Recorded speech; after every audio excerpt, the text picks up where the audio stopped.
Hey guys, how we doing? Good morning. What's up? Chase at Ever Bullish here. Got the Sunday recap coming up. Got a lot of things to celebrate from last week. I'm going to show you where to put the money and how to step on the neck of the market. We're going to step on their neck. That's the theme of this week. Let's get started as always. Right before we go to everbullish.com every morning, what do? We go to our Stock Traders Almanac. This is the best resource for any day trader that there is. They're not a sponsor. It's an absolute worthwhile endeavor to buy one of these. There's something like 20 bucks. You can get them on Amazon. I got a link below and on my website. I'm gonna hit you with some information. This is gonna be considered July trading. So we're into July. The first half is over. What does that mean? I think it means retirement flows, right? I think it does. I think it means quarterly results that have come through and are coming through for companies that are on the fiscal calendar, as well as the same with, synced up with their yearly calendars. I'm going to read you some facts. I haven't read these yet. This is literally my process. I'm giving it to you. July is the best month of the third quarter. That's pretty interesting, huh? Probably because May is normally sell in May, stay away. June is vacation month and, consumption month, maybe not investment month. I don't know. But that's pretty cool. So the best month of the third quarter historically is July. Start of the second half brings an inflow of retirement funds. Huh? Who said that? First day of trading, Dow has been up. So we're expecting the market in general, even though the Dow's not the best indicator. That's how the book writes it. The Dow's been up on the first day of trading for the week starting of the month of July's trading. I know that's a little confusing. 26 of the last 32 months. That's a pretty good percentage, right? So we're probably expecting Monday to be an up month, or an up day rather. Huge gains in July usually provides better buying opportunity over the next 4 months.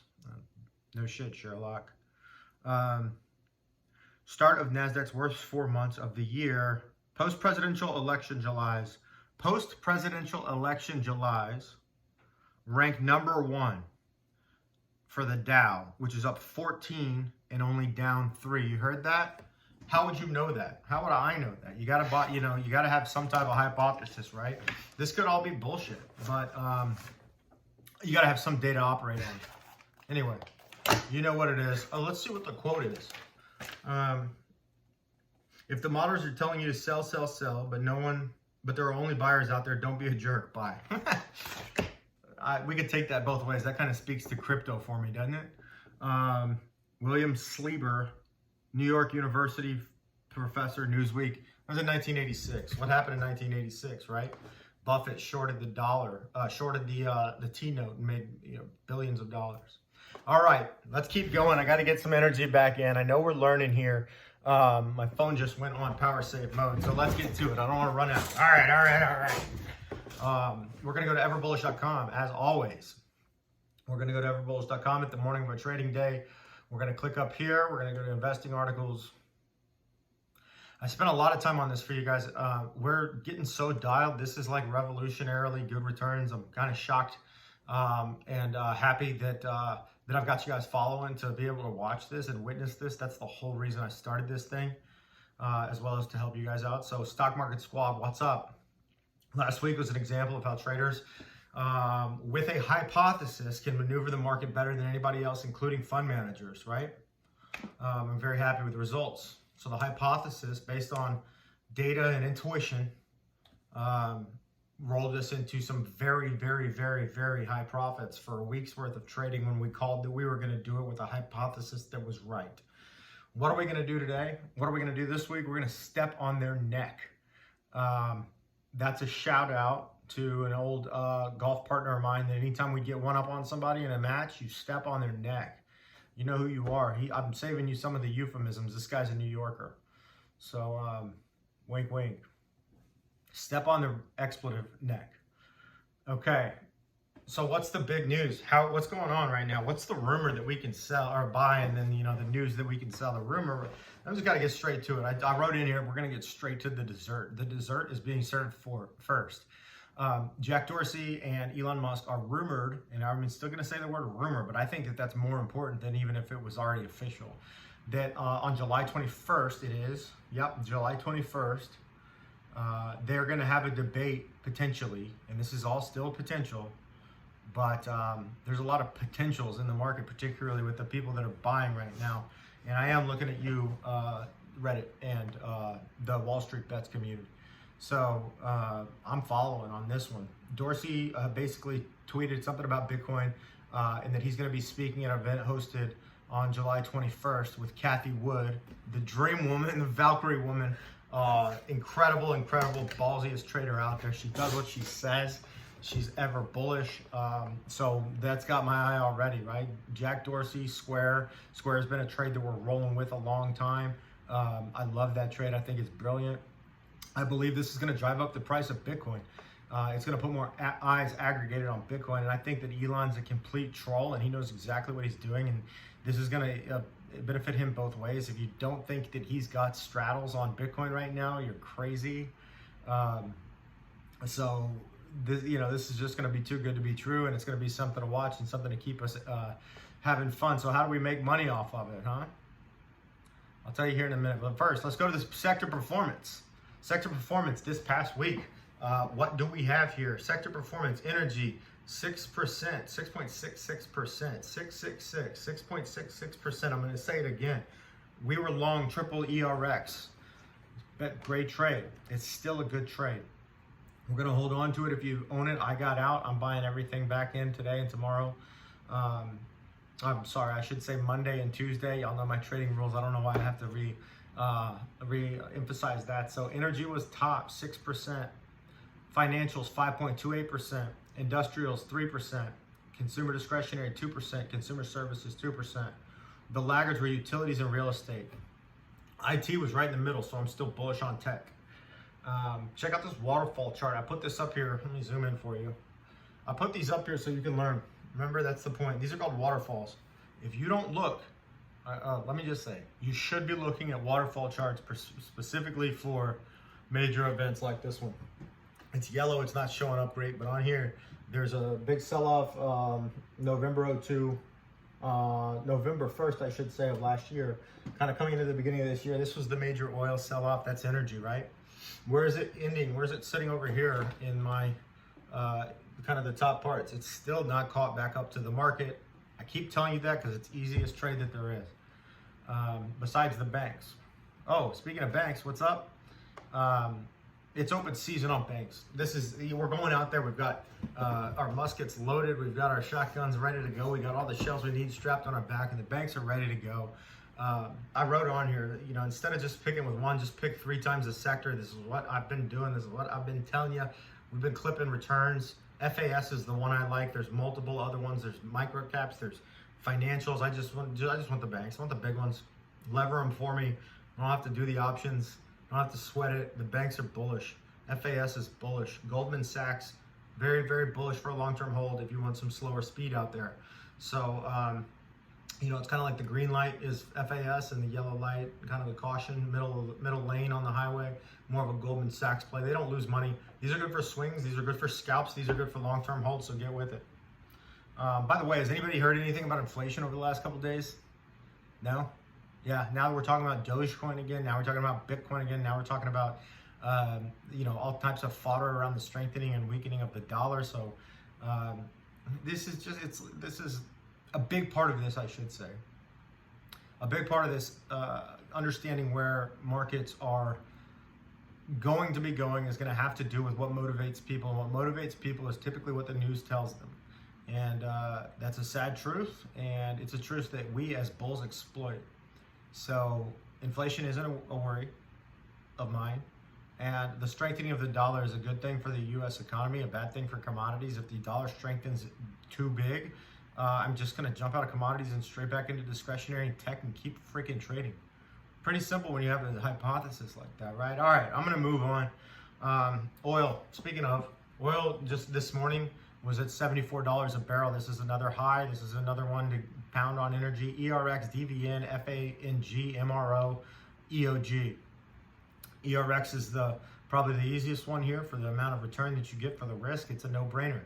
CPE is just absolutely all-star right now. It's Tom Brady right now. We're wondering when it's going to retire, and it just keeps winning for us right now. Devon, still like it. It's undervalued in relation to the mid-size small to mid-sized oil companies, and I don't know why there's not enough attention on it, but I like a hold. I like having a piece there just in case it does pop 9, 10, 8, 12% in a day. I don't know. Fang Diamondback Energy, if you followed me on that one, again, you're welcome. Never underestimate a stock with a cool ticker. So I like these LTH, swing trades and day trades. Get in on a down day when you can pop them. Again, it's open season, so I'm trying not to go too hard on any one thing on a Monday. I always like to trade on Tuesdays at 9:40 Central, 10:40 Eastern. But when we have these on our Stockmaster list, we can just watch it, pop it, sell it, trade it, buy it, whatever we want to do. Still bullish on biotech, LabU. Everybody out there knows how much I love LabU. LabU is what, 676 probably right now. I think it gets into the 80s sometime this month, so if you own it, keep it. If I'm looking for something to trade and I'm wrong on the wrong side of a trade and I see a LabU day down, I'll just swap it to that and then clip my 3 or 4% over the next, max week, but probably day. 2 days. Too easy not to. It's the engine of our portfolio right now. I think that's probably enough on them. Going back to the semiconductor thing, right? Going back to the tech thing. This is the same from last week. SOXL, 3-time bull semiconductor, another one of the engines of a portfolio. Knowing where the sectors need to go, based on the positions on the field where you need to hit the ball, these are very, very reliable. SOXL, Square, massive opportunity. You got the Jack Dorsey conversation, the Bitcoin conversation, the Bitcoin hardware wallet. Square is a company, payment processing in a time of a re-release of the economy and a shift to e-commerce, kind of like what I'm doing here. Square probably gets a piece of whatever my website makes. I'm sure that they do. I use Squarespace. It's a subsidiary company, and they do their payment system. So I'm sure there's a way. NVIDIA and Applied Materials, same as last week. Applied Materials, same as last week. NVIDIA is probably the easiest kind of no-brainer of the two. If you can catch it on a down day, buy it, scalp it, swing it, whatever you want to do. Long-term, hold it. Applied Materials, if NVIDIA is up pretty big and Applied Materials is down, I'm buying Applied Materials instead, just for the sheer contrarian play. All right. Bitcoin, what's the word? What do we have on Bitcoin? 33,000. It was down earlier this week. It did what it always does. The first trick I ever taught you, which was on Thursdays to Fridays, Thursdays to Mondays, Bitcoin always rallies over the weekend, which it did. So right now it's at 33,000 in a couple pennies. In the spirit of stepping on their neck, I'm gonna reward myself, guys. This is just the happiest, most fun thing for me. I love this shit. I get to take gambles now. We're up so much on the year. We're up so much on the week, so much on the months. We've got our different accounts with our day trades, our swing trades, and our long-term holds. We're managing around positions. And when we have a week like last week where we can get well over 12% in one day and then well over 15% on the week, including our losses, we're going to take that money and we're going to implement that on more gambling, more risky trades. This is how we step on their neck. Bitcoin, the conversation that's going on with Cathie Wood, the amount of eyes and the amount of news that are going to be on this, if it happens, is going to at least aggregate eyeballs to the price of Bitcoin. And people like us that think we're smarter than the market are going to go out there and they're going to go buy the miners. Exact same leveraging effect that happened in oil companies back in 2011. Gold companies back in 2011 and 2008. Everybody has to outsmart the market, and including me. And what we'd like to do is we go, well, Bitcoin's going to go up, but how can I gain more leverage? I'm going to buy the miners. Hey, everybody's buying gold. Let's buy the miners, because when gold goes up, the price of the the stocks of the people that mine it are exponential or infinite, similar to how banks work with interest rates. Same thing here, okay? I'm not trading SOS anymore. It's just too risky. And if I'm going to take that level of risk, I might as well, buy the Corvette instead of the Jaguar or whatever, the little niche thing. I'm just going to buy it. The Corvette right now is RIOT and Mara, M-A-R-A, Marathon Patent Group, and RIOT, RIOT Blockchain. RIOT's gotten me to the dance so many times. You got to dance with Hugh Branya. I'm back on RIOT, and I'm going to buy it like this. So here's the trade here. I'll be buying both options and common stock. If it's down, I'm buying the option. If it just rolls Monday, Tuesday, Wednesday, all three up, I'm probably just going to lay off. But if I do get in, so like if we have an overnight, I wake up in the morning, as y'all know, I check the price at 2 a.m. and 4 a.m. Of Bitcoin. And then I trade a correlation with a couple other things. That's my secret sauce, the Sherpa's secret sauce. But I make a decision whether or not I'm going to buy and sell that day based on the disparity in price and futures that happen on the price of the stock. So if we just have, Bitcoin get to 38 in the next 3 days, 4 days, which I don't think is impossible. I know that that's a wild guess, but I think that that's somewhat possible. If that were to happen, I'm just going to buy the commons. And in the event that those commons get underwater, I'm going to take some money out of LabVIEW or out of ERX or one of my other positions that's up, and I'm going to dump it in some options way out there. So you guys know that, the price of the stock goes up, the options are more valuable in the shorter term and less valuable in the future in relation to the movement in the price. Same thing here. Okay, I feel like I'm losing energy. I don't want that. RIOT, Mara, you can complicate it or not. This is a gamble. Do not trade this if you're scared. If you're scared, get a dog. If you want to trade, make some cash. This is what you're going to buy. But remember, we've got a lot of winners out there, so it's okay to sprinkle and just hit it with a little bit of Salt Bae. Sectors this week. I always put this on there just because I wanted you to see it and I want to make myself read it. Same thing with earnings calendar. We do have FactSet coming out with this, which is a very interesting company, but I don't really care about their stock price. I just want to learn more about the company. I might sit in on that call. I recommend all my traders out there, listen to one call a week. It's so easy to do. There's no reason not to. All right, here's another thing. I have to take something back. In trading, we can't be too loyal. I've been telling people that I think Workhorse is a piece of shit. I've never owned it in my own portfolio. It was the first and original meme stock, if you will. It spawned Nikola, it spawned Ride, it spawned a lot of negative energy around energy companies. It's gotten a lot of good pub and a lot of bad pub. It's gotten a lot of good fluffing by politicians in the Ohio area and on the Democratic side all the way up in Congress. And it's also got terribly lambasted by both sides of the aisle. So it's got that stink on it. I don't want to touch it, but I'm telling you here, I am very, very bullish on Workhorse this week. There's a short squeeze that's happening. Short interest is really high. It recently got uncovered by Wall Street Bets. So for those that do trade in and outside of the Reddit community, I think that that's kind of a strange ancillary thing. But straight up, Workhorse is at 15 bucks. I think that the amount of news, the amount of press coverage, and the simple fundamentals that the EV revolution is happening is going to affect this stock more greatly than it will any other stock. I'm still bullish on Ride for very similar reasons. Investor days went very well. So I'm going to just say Workhorse, but just include Ride because I've given y'all so much information on how I trade that. Bullish on Ride, but bullish on Workhorse. It's at 1560, I think, right now, somewhere around there. It's simple. I'm going to buy this one on Monday if it's down.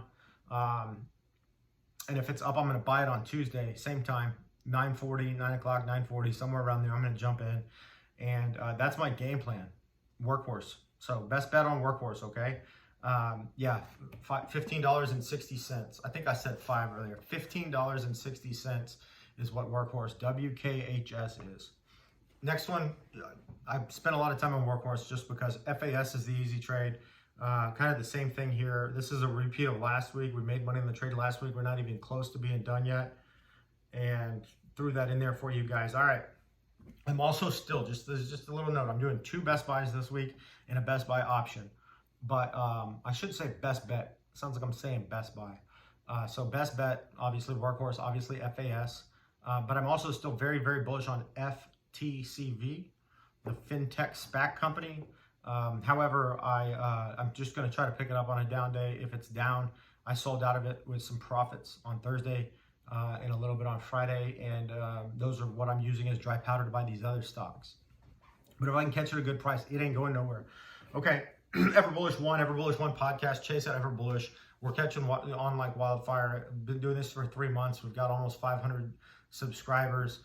The goal is very simply to make the entire investing and trading community more educated on how the market really works. And I'm the one that's telling you that. If you'd like to support it, I'd love for you to buy me a cup of coffee. If you don't value this, you don't have any money to pay back. Check out the Ever Bullish One, the Ever Bullish Balanced, and the Ever Bullish Dividend portfolios. These are portfolios of suggested stocks that I buy for an allocation for people that are a little bit more just getting into investing and want to trade along with me. We do updates here on YouTube to make that easy. Been doing a lot of self-promotion lately, so I'm just going to keep going. We're going to stop it at that. Okay, here you go. You stayed to the end. You're rocking and rolling with me. We got a little bit of that Zeppelin in the background. And what we have here is the best option trade of the week. You guessed it. It's on Workhorse. The Workhorse, these are August 28th. I think August 20th. August 20th, so the monthlies. It's just in the money. So we're just going to buy some August 20th at $15. So right now we're already at $15.60. So they are in the money. There's quite a bit of volume on them from the last trade. It's going to be higher this week, and they're $3.15. So, you know, buy 3 if you want to spend 1,000. Buy 30 if you want to spend 10 grand. I expect this to make at least 10% in the first 2 days of trading this coming week. If it does that, go buy me more than a cup of coffee, and it likely will. So, yeah, that's the trade. Very, very bullish on this trade. Okay, trying to think of what else. We got some golf on TV. It's raining in the hill country. Got a badass day of trading ahead. Thanks for watching. Chase Ever Bullish. I am the Stock Sherpa. I am the YouTube portfolio manager. First, best, and only to ever do it. Go to my website, everbullish.com. If you appreciate this kind of content or you'd like to leave me some comments, feel free. If I can get this comment thing going, I can help more people by getting in the YouTube algorithm. I'd love that. Thank you for all the loyal bulls, and I appreciate the cups of coffee and the portfolios that have been bought lately. We're doing this. This is so backpack rap. I love it. And wouldn't have it any other way. So I appreciate all the loyal followers, and let's get rich.